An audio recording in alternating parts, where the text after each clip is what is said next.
Bizarre Brain Comics. Hello, my comic book friends, and welcome to Bizarre Brain Comics. I am Gary, your host. This is where I like to take a look at some older comics, talk a little bit about the characters and creators, and examine the stories and the art. Okay.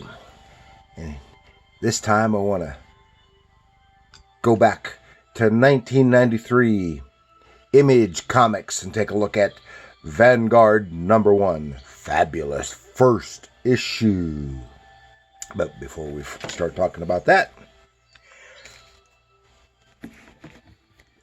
I have another little promo for my new comic book, Bizarre Brain Comics Anthology, available now on Amazon. Please just go to Amazon and type in Bizarre Brain Comics, and it comes right up. You can have it for $7.99. And I do want to thank everyone out there who has already ordered their copy. Thank you very much. And you can have a little fun reading this. Has some humor, some gags, and some little adventure stories. Thank you. And I also want to make a little recommendation for another channel I just discovered. It's called, there it is. Is This Just Fantasy? It's a small little channel dealing with artwork and comics and the like. And that looks promising. I want to recommend that. Okay, so here we have Vanguard #1, Image Comics, 1993. Now, and Vanguard is co-created by Erik Larsen and Gary Carlson, with and it is written by Gary Carlson, with pencils by Tom Coker and inks by Jim Sinclair. And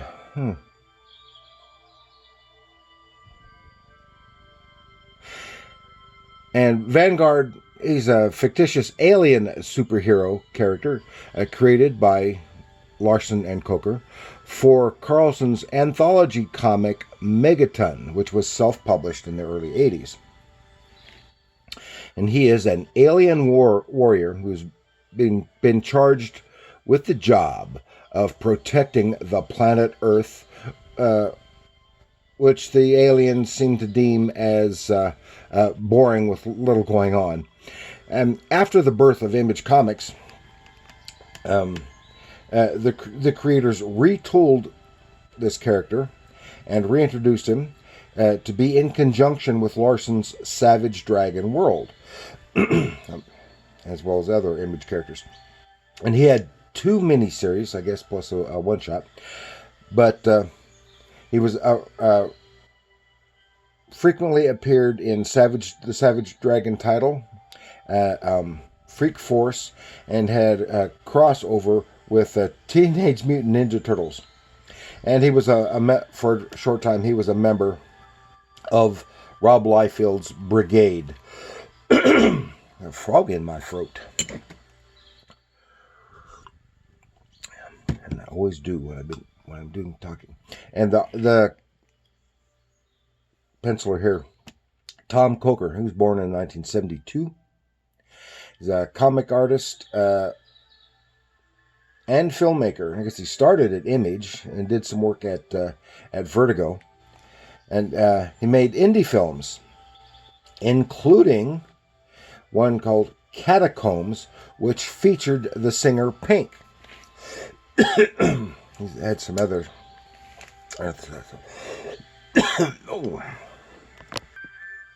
And before we take a look inside here, I wanted to show you this.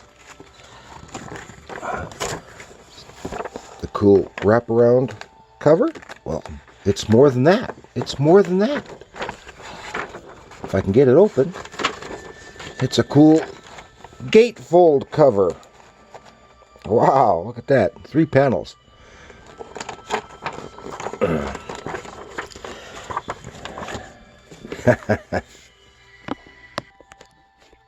Okay, here we go. Delve inside. Vanguard. It's really a fairly brisk story. It's just the beginning of a storyline here. It starts right off with credits, ad. Right off the bat, conflict. Shows this it's beyond the moon on the far side. This station orbiting, and it's where Vanguard. I've forgotten his full name, but that's part of his name. I guess he has been stationed there, and here he's right up face to face with Supreme. This is Supreme here. Supreme here, and Supreme is Rob Liefeld character. He is his swipe of Superman, except he made him a real jerk, and they keep commenting on how much of a jerk he is. He's so much of a jerk. He doesn't have. He's a hero, only in that, well, he goes and stops bad guys, and I guess he saves people, but he has no qualms about killing people in the process. And he's real nasty to people. So they're face to face. What are you doing here? Get out of here. The whole thing is just fight, fight, fight. Actually, the whole issue is fight, fight, fight. And but just being able to stand up to Supreme shows that Vanguard is a pretty tough character. And from what I understand, most of his power actually comes from his suit, the suit that he wears, endows him with powers. But still, Supreme is more powerful. He can fly. Boom.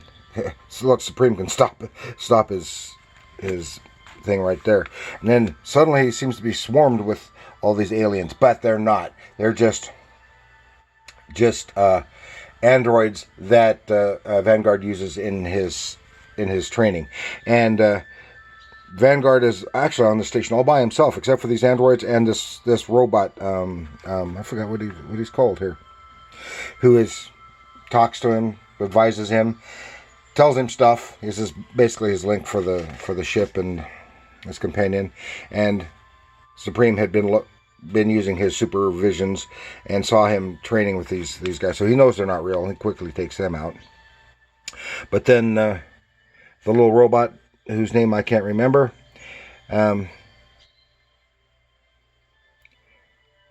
actually teleports Supreme away. So, gives him a little respite. And they're talking, finding out, and they talk about a little bit about pop culture on Earth, because they get a lot of their information from the television and stuff, and radio transmissions. And says, okay, what'd you do with him? And he's too tough to actually destroy, but he teleported him to the far side of the sun. So, and that really kicks off Supreme.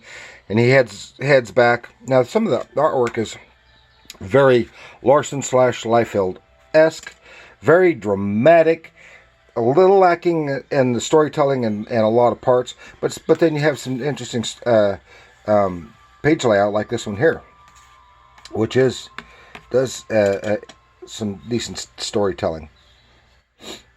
And Supreme zooms back, and he has to go right through. To get there quicker, go right through the heart of the sun, which he's not happy with, because it is painful for him. He gets there and he starts blasting through, really destroying the ship. Then here we see at NASA, and here this looks like this is photo reference, just because it's sharper, more detailed in the facial features, so than the other characters are. Scientists on Earth have discovered this battle going on. See that it's Supreme, because he's come around he's moved it out from its hiding place. But they've got just more fight, got some ideas, and he goes out, has to go out into space to fight. This looks also maybe either photo referenced or a partial swipe from something else, because it looks very familiar from something else. And that's not a slam on the artist either. It's just how what it looks like. And more fight, fight, fight, fight, fight, fight. So the whole thing is fight, fight, fight. They finally wound up getting it to Earth. And Supreme's the one who does that. He takes it down to Earth, where they're fighting, and Supreme has no qualms about interrupting the news broadcast, which is reporting on their fighting, nearly taking out the news lady, and has knocked out Vanguard and drags him across. Now this news lady is going to later become a featured character in the Vanguard series. And he drags the guy into the police station and says, lock him up in their special superpowered stuff prison. And then it's backed up, has a backup story. This is reprinting the original story that they did several years before, Carlson and Larsen together. And I'm not going to go in, because that's all mostly fight, fight, fight too. But it's a little different. His enemy is some kind of Soviet mega robot type thing. And that was just that. As you can see, the whole thing is fight, fight, fight. Not much in the way of plot. Of course, Image was never known for, especially at that time, for their plotting. It was all fight, fight, fight. An excuse for a fight. So that's all I've got for you. Maybe this character is new to you, is not as widely known. I read a few issues way back when, and I kind of enjoyed it, but it was all fight, fight, fight. And actually, Supreme is my favorite, if you can say I have one, Liefeld character, just because he is a swipe of Superman. So I read some of them, and even did a couple of sample pages of him years ago. But he's the total jerk, and you really can't call him a hero. He's like Superman if he made him a jerk. Other creators, comic creators, have done that too. Made a superhero swipe character and then make him a jerk, make him different. So that's all I've got. I hope you enjoyed this. Please like, share, subscribe. Don't forget to order my book and leave a comment. Do you like Vanguard? Do you like Supreme? Do you like Image? Any of that stuff, let me know in the comments below. And remember, comics are art.